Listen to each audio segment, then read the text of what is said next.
Gumpalan asap hitam disertai kobaran api terlihat di salah satu rumah warga di lingkungan 3 Simangambat, Mandailing Natal, Sumatera Utara. Sejumlah warga berteriak meminta pertolongan, sementara warga lain berusaha memadamkan api dengan peralatan seadanya. Rumah yang terbakar diketahui milik Aimar, namun saat kejadian pemilik rumah sedang berada di luar rumah. Belum diketahui pasti penyebab kebakaran, namun diduga akibat korsleting listrik. Penyebab pasti kebakaran masih diselidiki polisi, sementara kerugian ditaksir mencapai ratusan juta rupiah. Dari Mandailing Natal, Sumatera Utara, Ahmad Hussein Lubis, iNews melaporkan.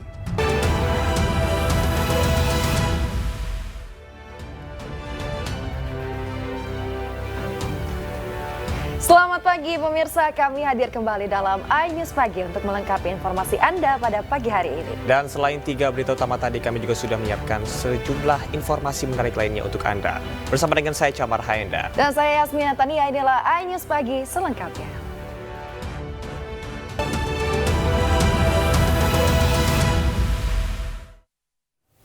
Pemirsa, kita awali informasi pagi hari ini, sejumlah bangunan yang terletak di Jalan Manggarai Selatan, Jakarta terbakar. Ya, banyaknya material yang mudah terbakar membuat api cepat membesar.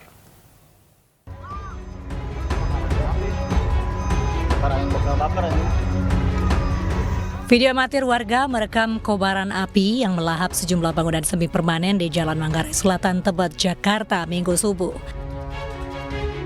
Bangunan yang terbakar merupakan warung kelontong, lapak kayu, dan bedeng pekerja. Banyaknya material yang mudah terbakar membuat api cepat membesar, melahap habis seluruh bangunan yang terbuat dari bahan semi permanen.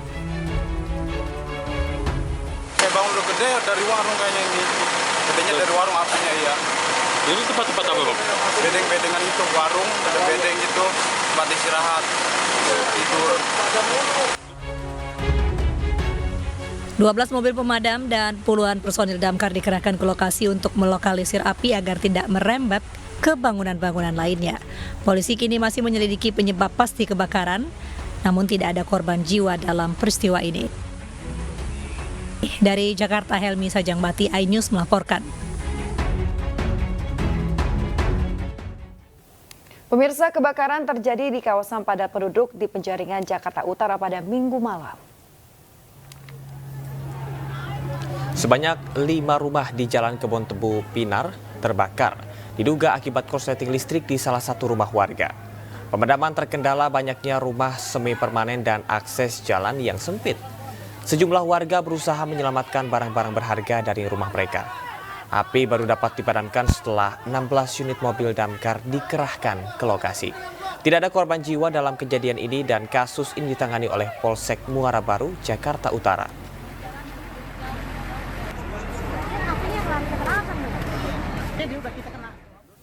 Pemirsa, polisi menangkap puluhan remaja yang menggelar pesta minuman keras di jalanan di Kota Makassar, Sulawesi Selatan. Dalam penggerebekan pesta minuman keras di Jalan Muhammad Yamin, jajaran Polrestabes Makassar, Sulawesi Selatan mengamankan 25 remaja di mana 3 diantaranya remaja perempuan. Di lokasi, petugas juga menyita puluhan botol minuman keras yang disembunyikan di dalam kendaraan. Pesta minuman keras di tempat umum itu diketahui dalam rangka ulang tahun. Seluruh remaja yang berada di lokasi penggerebekan berikut barang bukti, kemudian dibawa ke Mapolsek Makassar untuk proses yang lebih lanjut. Dan kita tanyakan dalam rangka apa. Mereka menjawab bahwa ada salah satu teman kami yang acara ulang tahun. Ya, tapi itu kan tidak dibenarkan karena apalagi di wilayah terbuka.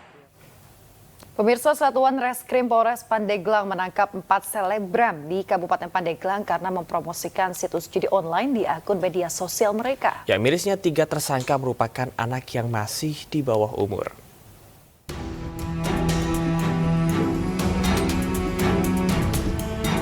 Inilah ZU, SU, TM, dan RN alias Riko Nanda yang merupakan selebgram asal Kabupaten Pandeglang, Banten yang ditangkap Satreskrim Polres Pandeglang karena kedapatan mempromosikan situs judi online di akun media sosial Instagram pribadinya. Mirisnya 3 tersangka yakni ZU, SU, dan TM merupakan anak yang masih di bawah umur. Dalam 1 bulan, para tersangka mengaku mendapat bayaran yang cukup besar, mulai dari 1 juta hingga 4 juta rupiah untuk mempromosikan situs judi online. Mereka juga mengaku dihubungi lebih dulu oleh admin situs judi online dengan kesepakatan setelah promosi dilakukan usai pembayaran keempat. Selain itu, tersangka juga mendapat keuntungan sebesar 30% jika link yang mereka berikan dibuka oleh para pengguna. Baru saja mengamankan 4 orang, yang dimana 4 orang ini kita amankan karena mereka memposting ataupun mempromosikan situs judi online yang mereka promokan melalui media sosial milik mereka. Untuk tersangka sendiri ada 4 orang, inisial ZU, SU, TM, dan RN. Untuk sementara yang sudah kita tetapkan sebagai tersangka baru 1 orang, sedangkan yang 3 lagi masih melakukan pemeriksaan karena kita harus berkoordinasi dengan pihak Lapas, mengingat yang 3 orang lagi masih di bawah umur. Atas perbuatannya, para tersangka dijerat dengan pasal 45 ayat 2 Jungto pasal 27 ayat 2 Undang-Undang Nomor 19 Tahun 2016 tentang informasi dan transaksi elektronik dan terancam hukuman pidana paling lama 6 tahun serta denda paling banyak sebesar 1 miliar rupiah. Dari Pandeglang, Banten, Iskandar Nasution, iNews melaporkan. Pemirsa, 2 pelaku penganiayaan terhadap konten kreator cegat pengendara lawan arah di Tebet, Jakarta Selatan akhirnya ditangkap. Ya, salah satu pelaku mengaku tidak tahu pemicu keributan dan klaim hanya ikut menganiaya korban.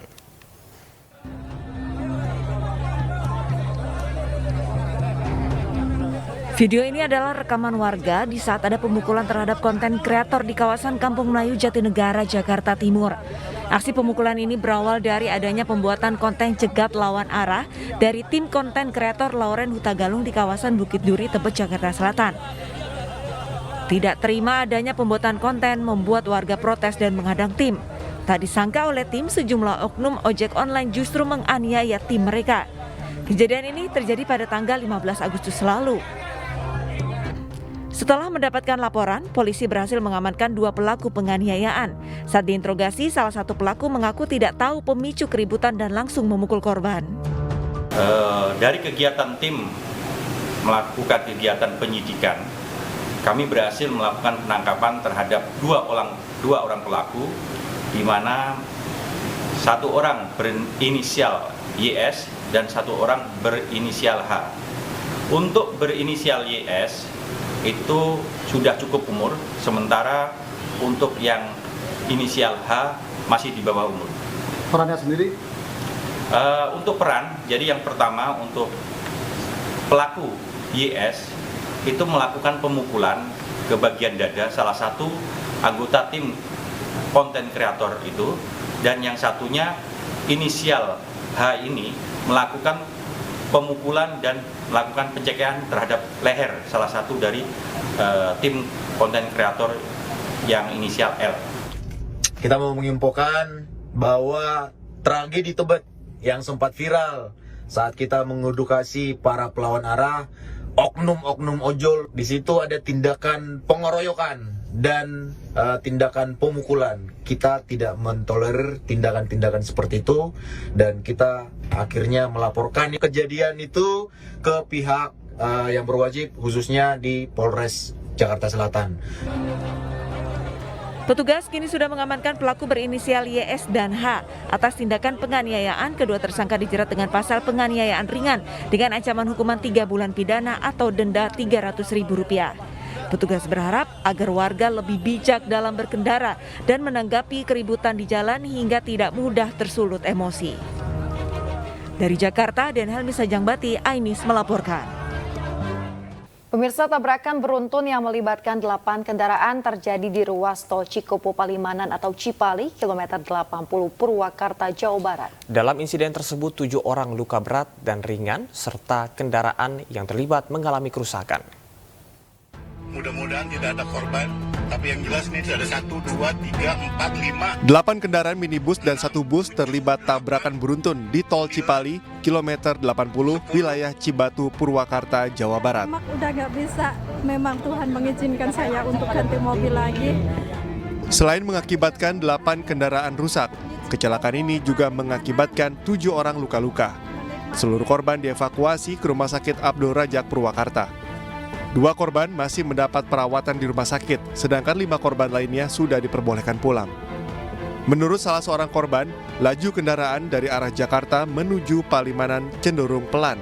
Namun tiba-tiba sebuah bus menabrak sejumlah kendaraan. Diduga bus tersebut mengalami remblong.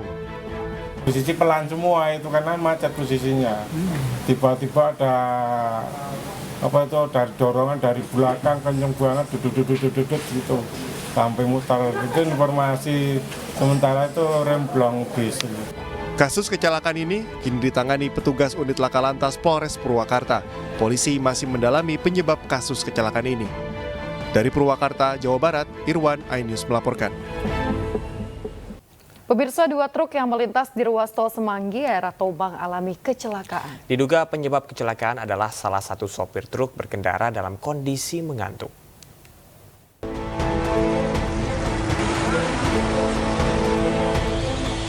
Ringsek. Seperti inilah kondisi truk kontainer usai menabrak truk yang ada di depannya. Truk yang membawa bawang merah ini tak melihat adanya truk yang berhenti di depan. Alhasil, kecelakaan pun tak terhindarkan dikarenakan jalanan menanjak dan tengah ramai dengan kendaraan lainnya. Kecelakaan ini terjadi di bahu jalan ruas Semanggi arah Tomang, Jakarta Pusat. Diduga sopir truk mengantuk dan tidak melihat truk di depannya berhenti. Kontainer Puso berhenti, tapi kan keadaan gelap. Gelap saya ya muatan inilah sekitar 6 atau 7 ton. Membuang kanan, sebelah kanan penuh mobil pribadi, kagok gitu. Langsung. Ini apa bawa muatan apa, Pak? Ini posisi bawang merah ya. Dari mana tadi? Dari Brebes arah ke ini. Tangerang. Ya, dari Brebes ke Tangerang. Itu posisi mobil berhenti di kiri? Iya, berhenti di kiri. Akibat kecelakaan ini, arus di tol dalam kota arah Semanggi menuju Tomang sempat mengalami macet panjang. Sejumlah muatan bawang dari truk pun sempat tumpah ke jalanan. Kasus kecelakaan kini ditangani unit laka Ditlantas Polda Metro Jaya. Dari Jakarta, Denhelmi Sajangbati, iNews melaporkan. iNews Pagi akan kembali usai azan subuh untuk wilayah DKI Jakarta dan sekitarnya. Tetaplah bersama kami.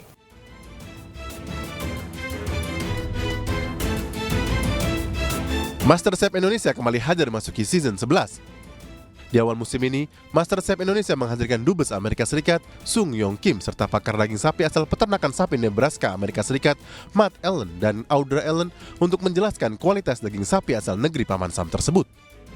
Dubes Kim mengaku sangat antusias dan menikmati momen hadir di season terbaru MasterChef Indonesia, serta meminta para peserta MasterChef Indonesia untuk mengolah daging sapi Nebraska tersebut dengan baik, sehingga mendapatkan pujian dari juri MasterChef.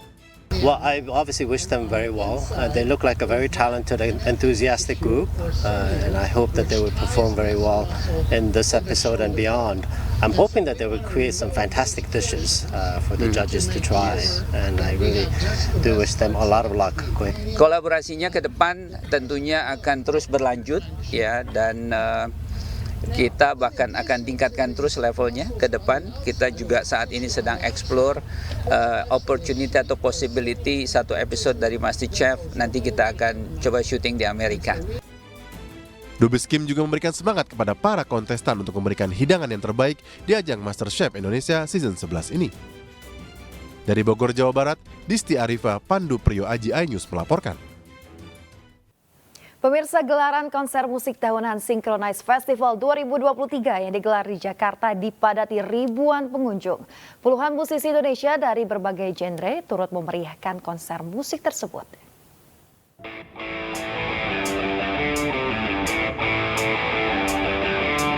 Ribuan pengunjung memadati area Gambir Expo Kemayoran, Jakarta Pusat untuk menyaksikan pertunjukan konser musik tahunan bertajuk Synchronize Festival 2023.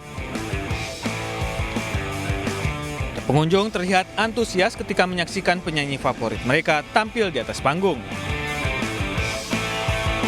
Sejumlah musisi ternama Indonesia dari berbagai jenis genre turut memeriahkan acara ini. Di antaranya ex-vokalis band Naif, David Bayu, musisi Indra Lesmana, grup dangdut Soneta, Coklat, serta sederet musisi lainnya.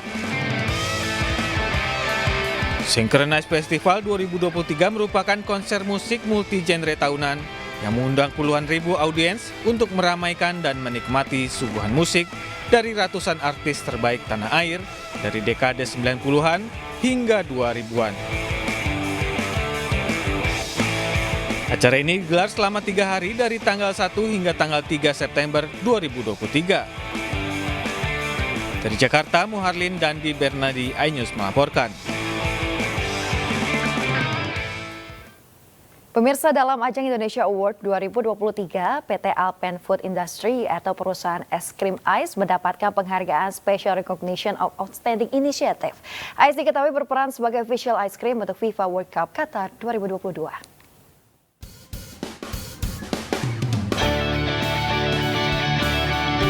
Perusahaan Ice Group Holding mendapatkan penghargaan Special Recognition of Outstanding Initiative Global Recognition dalam Indonesian Award 2023. Hal ini karena perusahaan es krim ini mengharumkan nama bangsa Indonesia dengan membawa nama Indonesia ke pentas FIFA World Cup 2022 di Qatar.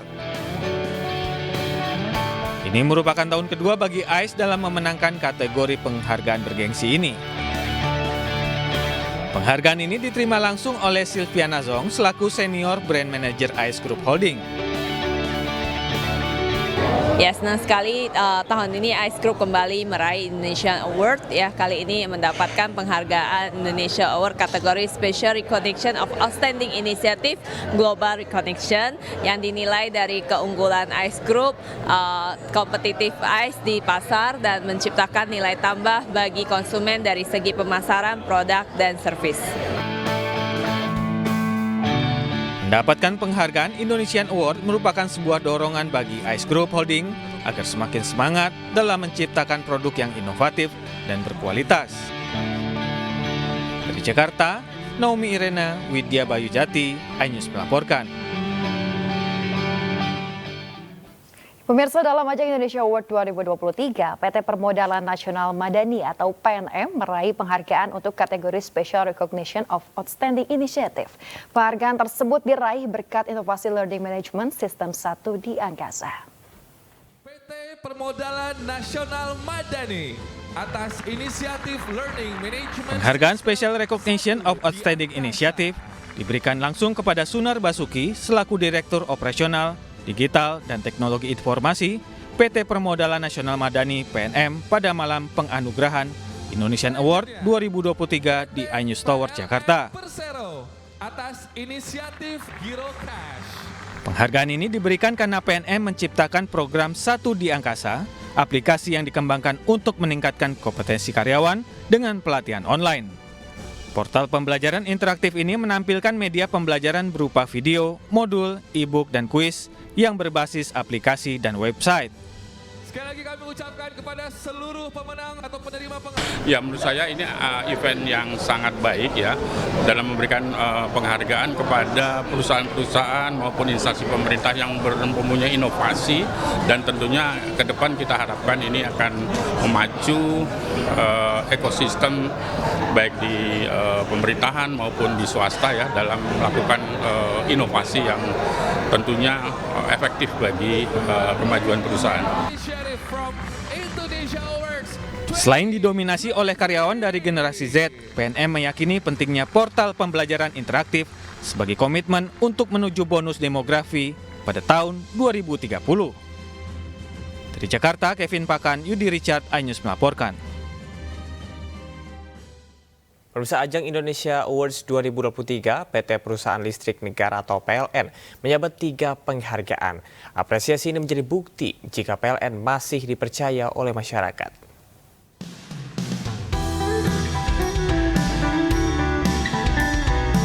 Aplikasi PLN Mobile meraih penghargaan dalam kategori Outstanding Award for Integrated Initiative dalam ajang Indonesian Award 2023.